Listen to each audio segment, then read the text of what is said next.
हम लोगों ने कहाँ तक कर लिया था? सर एक क्वेश्चन दिया था और क्वेश्चन को सॉल्व करके किसी ने नहीं भेजा।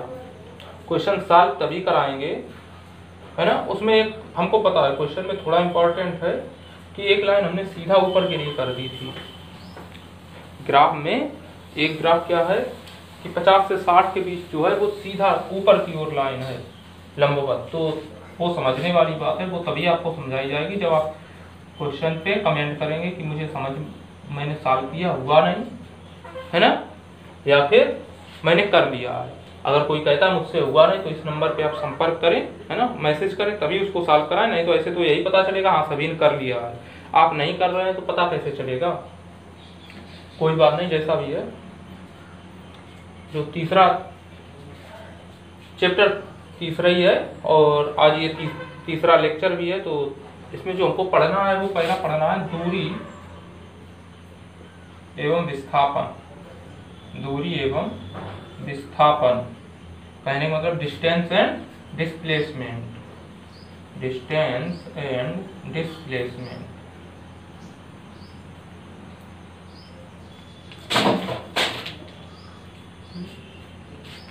तो दूरी के विषय में जान लेते हैं। दूरी क्या है? दूरी, है ना। तो पहले तो हम दूरी के विषय में जानते हैं कि दूरी क्या है। दूरी, है ना, एक ही बार में समझ में आ जाएगा। जैसे आप यहाँ से अपने घर से कहीं भी गए, मान लीजिए तिरवा, क्या रोड जो है वो बिल्कुल स्ट्रेट है, बिल्कुल सीधा है? बिल्कुल नहीं, रोड सीधा नहीं है, रोड कुछ यूं होगा, ठीक है। तो ये पूरे पथ की जो लंबाई है, पथ की लंबाई, ये आपकी दूरी कहलाएगी, ठीक है। पूरे पथ की लंबाई क्या कहलाएगी? दूरी। लेकिन अगर तिरवा और आपके घर के बीच की कोई सीधी लाइन देखें, बिल्कुल सीधी, ठीक है, तो ये क्या कहलाएगी? विस्थापन। विस्थापन में दिशा होती है कि प्रारंभिक बिंदु से अंतिम बिंदु की ओर, ठीक है। जबकि घर दूरी की कोई दिशा नहीं होती। देखिए दूरी पहले इधर फिर उधर फिर उधर, है ना। तो जिसमें दिशा नहीं होती वो कैसी राशियां होती हैं? अदिश, अदिश राशि। तो दूरी इसलिए क्या है? अदिश राशि, क्योंकि इसमें दिशा का कोई खेल नहीं है। विस्थापन में दिशा होती है तो इसलिए क्या है? सदिश राशि। तो बात समझ में आ गई होगी कि दूरी क्या है? दूरी जो पथ की लंबाई होती है वही दूरी कहलाएगी। विस्थापन क्या है कि प्रारंभिक बिंदु से अंतिम बिंदु के बीच की जो न्यूनतम दूरी होगी, न्यूनतम कम से कम दूरी, यानी एक सीधी रेखा में, वो क्या कहलाएगा? विस्थापन। इसका मतलब ये दूरी का मान या तो विस्थापन से ज्यादा होगा या फिर विस्थापन के बराबर। समझ रहे? विस्थापन का मान कह लें, विस्थापन का मान या तो दूरी के बराबर हो जाएगा। मान लीजिए रोड सीधी होती तो दूरी भी वही, विस्थापन भी वही। तो जो विस्थापन है वो या तो दूरी से छोटा होगा या फिर दूरी के बराबर होगा। दूरी से बड़ा कभी नहीं हो सकता, ये समझ गए होंगे, देख लें। विस्थापन कभी भी इससे बड़ा नहीं हो सकता, या तो बराबर होगा। मान लीजिए अगर ये सीधी रेखा होती, रोड सीधी होती, तो दूरी और विस्थापन क्या हुए? आपस में बराबर। दूरी विस्थापन आपस में क्या हुए? बराबर। लेकिन क्या विस्थापन कभी इससे बड़ा हो सकता है? कभी नहीं, ठीक है। तो इन सब चीजों को समझेंगे। तो दूरी में क्या समझा? पूरे पथ की लंबाई दूरी कहलाएगी। जबकि विस्थापन के केस में क्या होगा कि प्रारंभिक बिंदु से अंतिम बिंदु के बीच की न्यूनतम सीधी रेखा, सीधी रेखा में दूरी क्या कहलाएगी? विस्थापन, ठीक है। तो विस्थापन का मान हमेशा या तो दूरी के बराबर होगा या दूरी से कम होगा, ज्यादा कभी नहीं हो सकता, ठीक है। और भी चीजें विस्थापन में निकल के आएंगी। तो दूरी में देखिए एक परिभाषा लिखी होगी नोट्स में, यह लिखा है, जब कोई वस्तु, कहने का मतलब जब कोई गतिमान वस्तु किसी पथ पर चलती है, कोई गतिमान वस्तु है किसी पथ पर चलती है, तो उस पथ की कुल लंबाई ही दूरी कहलाती है। यही चीज समझाई गई। तो उस पथ की कुल लंबाई ही दूरी कहलाती है। दूरी में पॉइंट आगे लिखा है, यह अदिश राशि है। अदिश राशि क्यों है आपको बता चुके हैं, कोई दिशा नहीं होती है ना, दिशा नहीं होती, जबकि विस्थापन में दिशा होती है, कहाँ जाना है। इसका मात्रक मीटर है, दूरी का मात्रक पता है मीटर है। अगला जो पॉइंट है वो है हमारे पास विस्थापन, है ना। अगला जो पॉइंट है वो क्या है, विस्थापन। दूरी की परिभाषा हो गई। अगला जो पॉइंट है वो है विस्थापन, कहने का मतलब डिस्प्लेसमेंट। तो इसमें लिखा है किसी गतिमान वस्तु की स्थिति में परिवर्तन को, किसी गतिमान वस्तु की स्थिति में परिवर्तन, स्थिति में जो परिवर्तन, पहले स्थिति यहाँ थी फिर स्थिति वहाँ हो गई, स्थिति में जो परिवर्तन हुआ, डायरेक्ट परिवर्तन, समझ में बात आ रही। जैसे यहाँ पहले था x1 पर, यहाँ पहुँच गया x2 पर, तो विस्थापन क्या होगा, x2 माइनस x1। विस्थापन क्या होगा, x2 माइनस x1। सीधा बिल्कुल उसको इस पूरे पथ की लंबाई में नहीं घटाना है, समझ में बात आ रही है, पूरे पथ की लंबाई में नहीं घटाना है। मान लीजिए आपका घर मूल बिंदु पर है और आप जहाँ तिरवा है ये 12 किलोमीटर पर है, अगर ये 0 पर है तो 12 से 0 घटाओगे 12 किलोमीटर बचा, बिल्कुल स्ट्रेट लाइन में, है ना। अगर मान लीजिए मूल बिंदु नहीं है, आप 5 किलोमीटर पे हो तो तिरवा कहाँ होगा, 17 किलोमीटर पे, तब भी 17 से 5 घटाओगे कितना आएगा, 12। तो विस्थापन के केस में क्या होगा, किसी गतिमान वस्तु की स्थिति में परिवर्तन, स्थिति बदल रही होगी, पहले स्थिति यहाँ थी फिर स्थिति वहाँ हुई, कहने को तो हम स्ट्रेट लाइन में देखेंगे, स्ट्रेट लाइन में इस दूरी और इस दूरी का अंतर क्या कहलाएगा, विस्थापन। इस यह सदिश राशि है, सदिश राशि का कारण बता चुके हैं, इसमें दिशा होती है मूल बिंदु से अंतिम बिंदु की ओर, यह सदिश राशि है, इसका मात्रक मीटर है, मीटर मात्रक दोनों के होंगे। एक नोट पॉइंट करके लिखा है, और हालांकि नोट पॉइंट हम समझा चुके हैं। नोट पॉइंट में क्या लिखा है कि प्रारंभिक व अंतिम बिंदु के बीच की न्यूनतम दूरी, प्रारंभिक व अंतिम बिंदु के बीच की न्यूनतम दूरी यानी कि सीधी रेखा को विस्थापन कह सकते हैं। ये नोट में लिखा है समझने के दृष्टिकोण से कि विस्थापन हमेशा क्या होगा, अगर विस्थापन आपको जानना है तो प्रारंभिक और अंतिम बिंदु के बीच एक सीधी रेखा खींचने की कोशिश करो, सीधी रेखा की माप ही विस्थापन होगा। अभी कई चीजें डिस्कस कर देंगे। कुछ उदाहरण दिए गए हैं, उदाहरण दिए गए हैं। उदाहरण में ये लिखा है कि घर से कानपुर दिया गया 100 किलोमीटर है ना। जैसे ये उदाहरण समझ ही चुके हैं, हम इस उदाहरण से तुमको समझाने की कोशिश करते हैं। मान लीजिए घर है, घर से कोई कानपुर गया, ठीक है। घर से कानपुर की दूरी अगर 100 किलोमीटर है, हम कुल दूरी की बात कर रहे हैं, ठीक है, कुल दूरी की बात कर रहे हैं। अब हम इस बार दूरी की बात कर रहे हैं, कुल दूरी कितनी है, 100 किलोमीटर। तो ये बताइए 100 किलो, अगर कोई घर गया, घर से गया तो वापस भी आएगा कभी, है ना। तो आना प्लस जाना, आना प्लस जाना दोनों, या जाना प्लस आना एक ही मतलब है ना। जाना पहले लिखते हैं, जाना प्लस आना, है ना। एक बार आप जा रहे हैं, जाके वापस भी आ रहे हैं, तो 100 किलोमीटर तो वापस आओगे, बताइए आओगे ना वापस। तो दूरी क्या होगी, दूरी कितनी हो जाएगी, 200 किलोमीटर। चाहे कितना चले, 100 किलोमीटर गए, दिशा होती ही नहीं है। जोड़ हमने कहा पथ की लंबाई, पॉइंट को समझे, क्या कहा दूरी के केस में, पथ की लंबाई, पथ ये कुल लंबाई कितनी, 200, 100 प्लस 100, पथ की लंबाई, पहले वाला पथ 100 किलोमीटर, दूसरा पथ 100 किलोमीटर, कुल मिला के 200 किलोमीटर। दूरी कितनी हो गई, 200 किलोमीटर। विस्थापन की बात करो, विस्थापन कितना होगा। हमने आपसे क्या कहा, दोनों बात परिभाषाएं एक ही जगह बिल्कुल सटीक सही बैठती हैं। पहली परिभाषा ये थी जो मूल परिभाषा है कि गतिमान वस्तु की स्थिति में परिवर्तन, स्थिति में परिवर्तन। पहले आप यहाँ पर थे, मान लीजिए राम नाम का कोई इंसान था, वो पहले यहाँ था, ठीक है, इस बिंदु पर। फिर राम नाम का इंसान कहाँ गया, इसी बिंदु पर वापस भी आ गया, राम नाम का इंसान घर से कानपुर गया, कानपुर से घर आया, तो स्थिति में कितना परिवर्तन हुआ? पहले उसकी स्थिति घर थी, अंतिम स्थिति कहाँ है? घर। तो स्थिति में कितना परिवर्तन हुआ?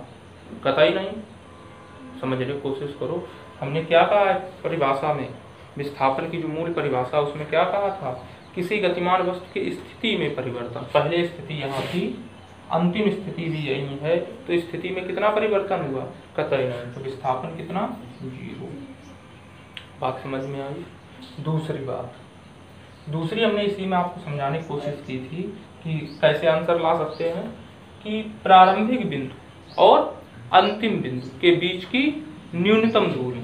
अगर घर यहाँ है, घर आपका यहाँ है, तो प्रारंभिक बिंदु भी यही, अंतिम बिंदु भी यही, तो इनके बीच सीधी रेखा खींचो। कितने किलोमीटर की तुम सीधी रेखा खींच सकते हो? घर से घर में ही 0।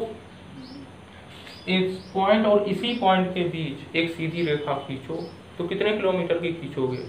0। तो वही हमने कहा, अंतिम बिंदु और प्रारंभिक बिंदु के बीच की न्यूनतम दूरी, वो भी सीधी रेखा में। दूरी तो न्यूनतम हो जाएगी, यहाँ से खींचना शुरू करो, ऐसे खींचते रहो, लेकिन सीधी रेखा। तो सीधी रेखा में यहाँ एक बिंदु पर सीधी रेखा नहीं खींच सकते। एक बिंदु पर सीधी रेखा कितने मीटर की खींच सकते हो? कतई नहीं, 0। तो आंसर क्या हो जाएगा? 0 विस्थापन के केस में। क्योंकि विस्थापन क्या था? सदिश राशि, और दूरी क्या है? अदिश राशि। ठीक है, तो इसमें जैसे लिखा भी गया है, परंतु विस्थापन 0 होगा। आना जाना दूरी 200 किलोमीटर नोट्स में, परंतु विस्थापन 0 होगा क्योंकि पुनः मूल बिंदु पर आ गए, तो इस आधार पे है। ठीक है ना? एक और हम यहीं पर समझने की कोशिश करते हैं।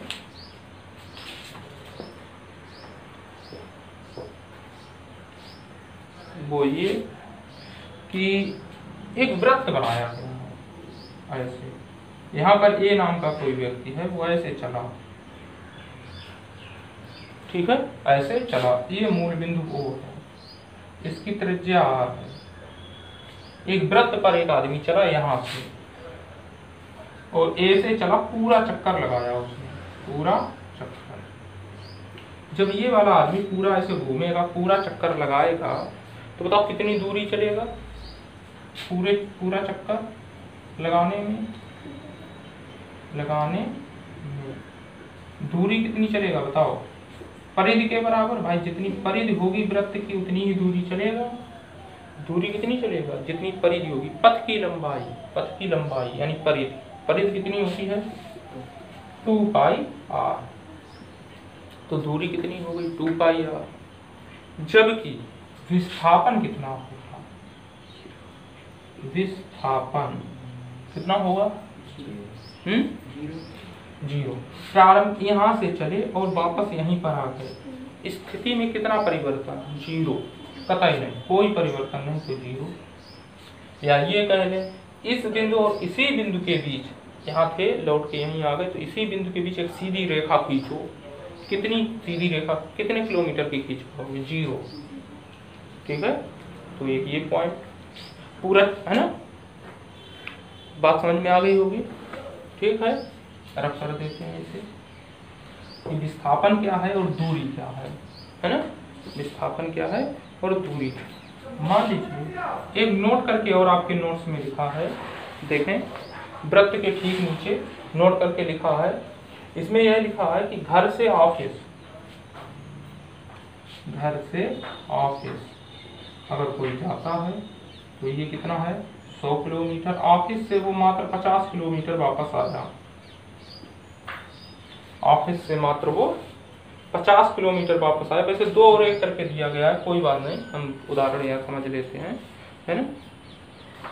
तो 100 किलोमीटर है, 50 किलोमीटर वापस आया, तो दूरी कितनी हुई? दूरी पथ की कुल लंबाई, यहाँ से यहाँ 100, यहाँ से यहाँ 50, पथ की कुल लंबाई कितनी?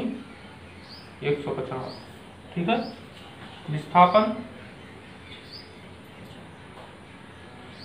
ये प्रारंभिक बिंदु, ये अंतिम बिंदु, इनके बीच की न्यूनतम दूरी, तो यही तो दूरी होगी। प्रारंभिक व अंतिम बिंदु स्थिति परिवर्तन, पहली स्थिति यहाँ, अंतिम स्थिति यहाँ, स्थिति परिवर्तन। कितना बचा? 100 था टोटल, 50 ये वाला कम कर दो तो यही बचेगा। स्थिति परिवर्तन कितना है? 100 माइनस 50 कितना आएगा? 50। ठीक है, बात समझ में आ गई? हाँ, नहीं आई? चलिए इसी में एक नोट और समझ लेते हैं जो हमने शायद नोट्स में नहीं दिया, इसीलिए देखिए ये जरूरी है कि जरूरी नहीं कि नोट्स में जो लिखा जाए, मतलब पहले तो ये नोट्स में लिखा सब कुछ है, सिर्फ वीडियो देख के काम नहीं चल सकता, और ना ही पूरा काम आप नोट्स लेके चला सकते हैं। अगर नोट्स ले रहे हैं तो आपको वीडियो तो देखना ही पड़ेगा, लेकिन आप सिर्फ वीडियो देखें तो आप पूरा काम नहीं चला पाएंगे। उसका कारण क्या? जैसे इसमें एक हमने उदाहरण नहीं दिया, वो हम उदाहरण दे रहे हैं कि उदाहरण है कि घर से कोई कानपुर गया, दूरी कितनी? 100 किलोमीटर। ठीक है, कानपुर से वो यहाँ वापस आया अपने ऑफिस। ठीक है, ऑफिस जब वापस आया, ये 125 किलोमीटर है, तो दूरी कितनी होगी? दूरी मतलब पथ की कुल लंबाई। यहाँ से गया 100, यहाँ से आया 125, कितना हो गया? 225। विस्थापन कितना होगा? विस्थापन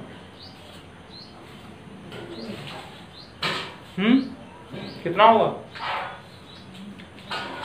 ये प्रारंभिक बिंदु, ये अंतिम बिंदु, कितनी दूरी बची? इतना 125 है, इतना 100 है, कितना बचा? 25, लेकिन ऋणात्मक बचेगा। देख लें, पहले यहां से इस दिशा में गए, पहले दिशा क्या है? इधर, तो आप 100 गए, फिर 125 वापस आए, पहले 100 गए, 125 वापस आए, तो कितना बचेगा? -25।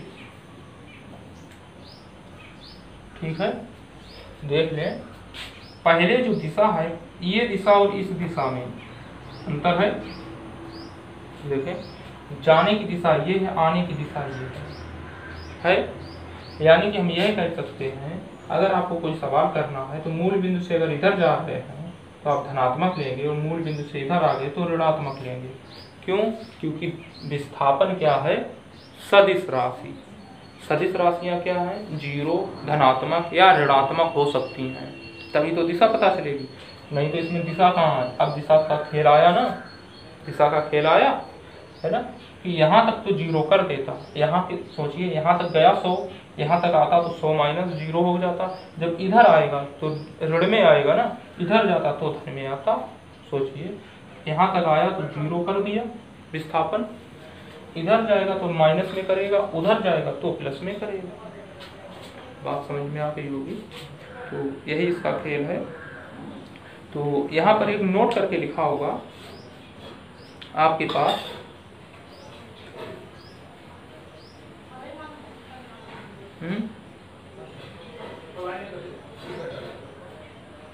यहाँ पर एक नोट करके आपके पास लिखा होगा। जैसे हाँ, एक चीज देख लें, जैसे इसमें एक ये जो दिखाया गया है, ये 2 किलोमीटर, ये 1 किलोमीटर, यहाँ 300 लिख गया है। वो 300 नहीं, वो 3 किलोमीटर है। वो वहाँ 300 नहीं, 3 किलोमीटर है। तो इस चीज को समझ लें, है ना। एक नोट करके लिखा है। इससे दूरी क्या है? दूरी जो है, आप समझे, दूरी या तो 0 हो सकती है, दूरी 0 हो सकती है। हम यहाँ से ना चले, यहाँ पे हैं और हम दूरी पूछे, दूरी कितनी हो गई? 0। विस्थापन कितना होगा? 0, है ना। तो दूरी क्या है? दूरी 0 या 0 से अधिक, कहने का मतलब धनात्मक। दूरी या तो 0 होगी, दूरी कम से कम कितनी हो सकती है? 0, है ना, या धनात्मक होगी। जबकि विस्थापन क्या है? ऋणात्मक हो सकता है, 0 हो सकता है और धनात्मक हो सकता है। क्योंकि विस्थापन क्या है? सदिश राशि, और दूरी क्या है? अदिश राशि, है ना। तो इतना तो ये क्लियर हुआ। एक सवाल है इस पर, और वो सवाल सब कोई करके हमको देगा। क्वेश्चन ऊपर है, क्वेश्चन हम पढ़ दे रहे हैं, जिनके पास नोट्स नहीं पहुंचा उनके लिए। एक कण पूरा चक्कर लगाता है वृत्त का। एक कण है वो एक वृत्त का पूरा चक्कर लगाता है, ठीक है। तो कार्य के लिए फार्मूला बताएं, कार्य बताएं। एक कण है, ठीक है, ये इस वृत्त का पूरा चक्कर लगाता है। वृत्त की त्रिज्या कैपिटल R है, ठीक है। तो इस पूरा चक्कर में कार्य बताएं। पूरा चक्कर लगाने में कार्य बताएं। कार्य कितना किया जाएगा? पूरा चक्कर लगाने में कार्य कितना किया जाए? सभी लोग क्वेश्चंस को करेंगे और इस क्वेश्चन को, इसके साथ आंसर सही है या गलत सेंड जरूर करना है, क्योंकि तभी ये क्वेश्चन डिस्कस किया जाएगा अगली क्लास में, ठीक है। ये प्रश्न था, तो ये तो प्रश्न है कि ये आपको क्वेश्चन करके देना है ना। पूरा चक्कर लगाने में कार्य बताएं, ठीक है। चलिए एक और प्रश्न हम लोग कर लेते हैं।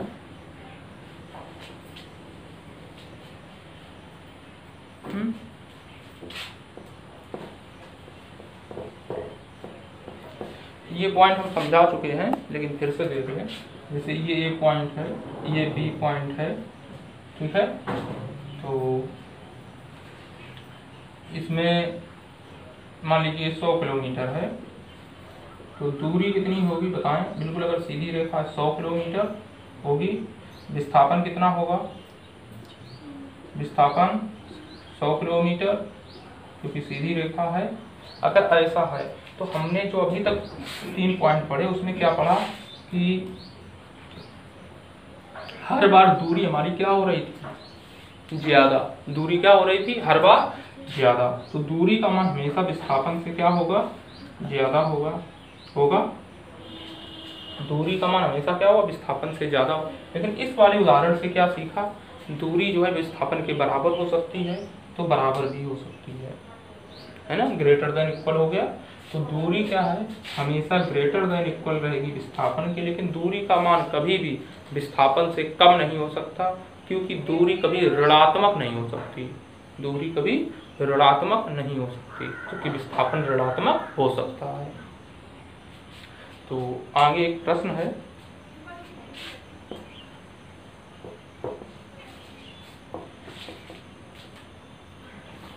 कि ये वृत्त है, ये A है, ये B है।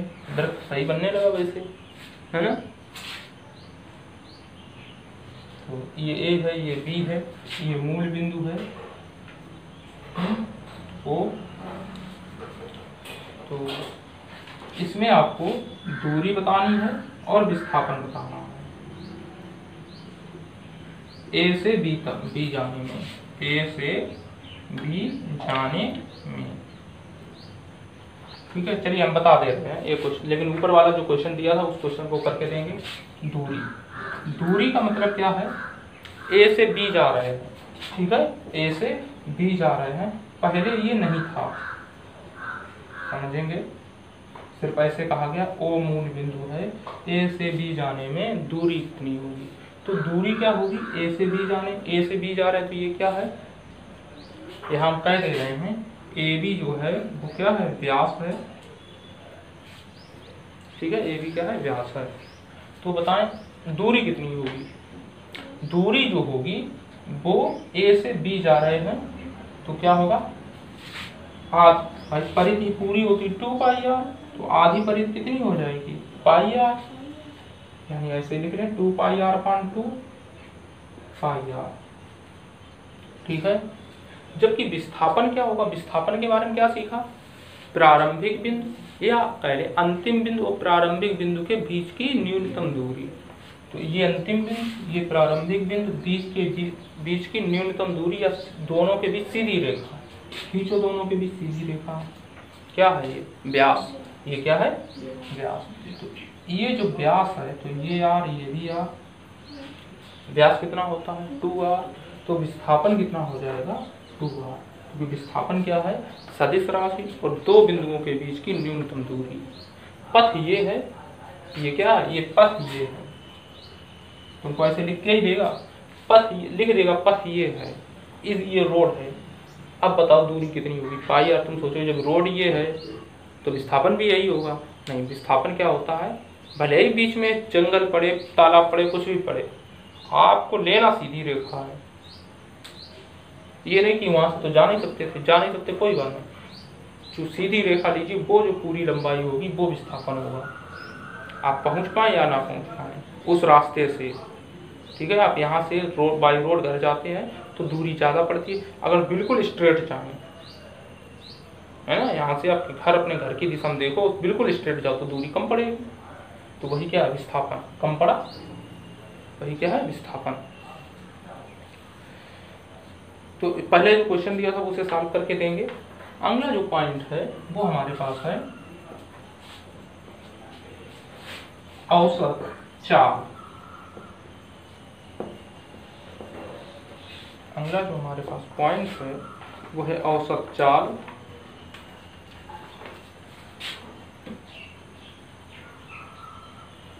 औसत चाल, एवरेज स्पीड,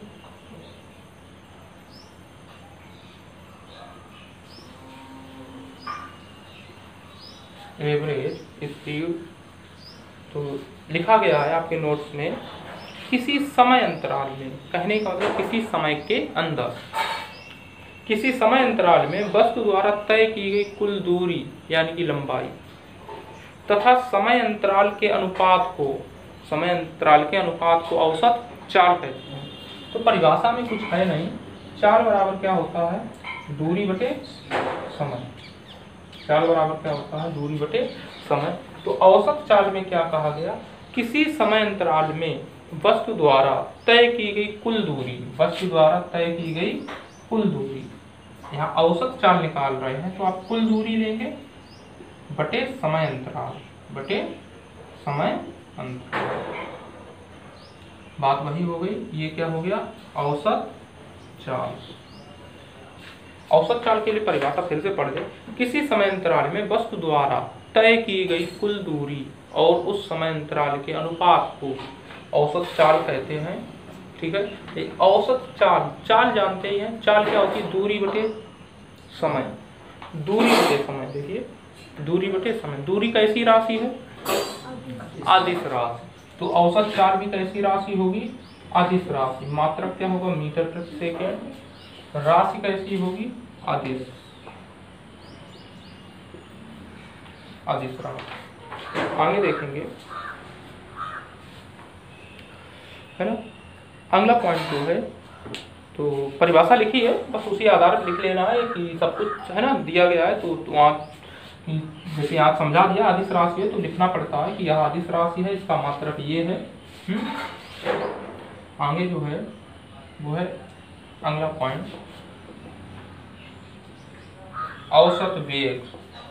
अगला जो पॉइंट है वो क्या है, औसत वेग, एवरेज वेलोसिटी, एवरेज वेलोसिटी। वेग और चाल में अंतर होता है, ऐसा कभी बताया आपकी क्लास में, बताया गया शायद, है ना, बताया है कभी। तो वेग और चाल में अंतर होता है, वही चीजें हैं। तो वेग, औसत वेग के लिए पहले परिभाषा पढ़ देते हैं। वेग बराबर क्या होता है, वेग बराबर विस्थापन बटे समय, जबकि चाल बराबर क्या होता है, दूरी बटे समय। तो यहाँ से एक बात समझ में आ गई, अगर वेग विस्थापन होता है, विस्थापन बटे समय, विस्थापन कैसी राशि है, सदिश राशि, तो वेग क्या होगा, सदिश राशि। इसका मतलब औसत वेग क्या होगा, सदिश राशि, है ना। तो इसमें लिखा है किसी समय अंतराल में, कहने का मतलब किसी समय के अंदर, किसी समय अंतराल में वस्तु के विस्थापन व समय अंतराल के अनुपात को वस्तु का औसत वेग कहते हैं। वही बात आ गई, औसत वेग बराबर क्या, विस्थापन और समय अंतराल के अनुपात को, विस्थापन और समय अंतराल, औसत वेग बराबर विस्थापन बटे समय अंतराल, विस्थापन बटे समय अंतराल। इसे क्या कहेंगे, औसत वेग कहेंगे। मात्रक क्या होगा, जो उसका मात्रक, मात्रक वही होगा, विस्थापन का मात्रक मीटर, समय अंतराल का मात्रक सेकेंड, मीटर प्रति सेकेंड। आगे जब वेग क्या है हमारी सदिश राशि, वेग क्या है सदिश राशि, तो औसत वेग भी क्या होगा सदिश राशि होगा, सदिश राशि। तो एक स्टार पॉइंट करके दिया गया है इसी में, और ये अंतिम पॉइंट है, हालांकि कुछ चीज़ें समझा देंगे।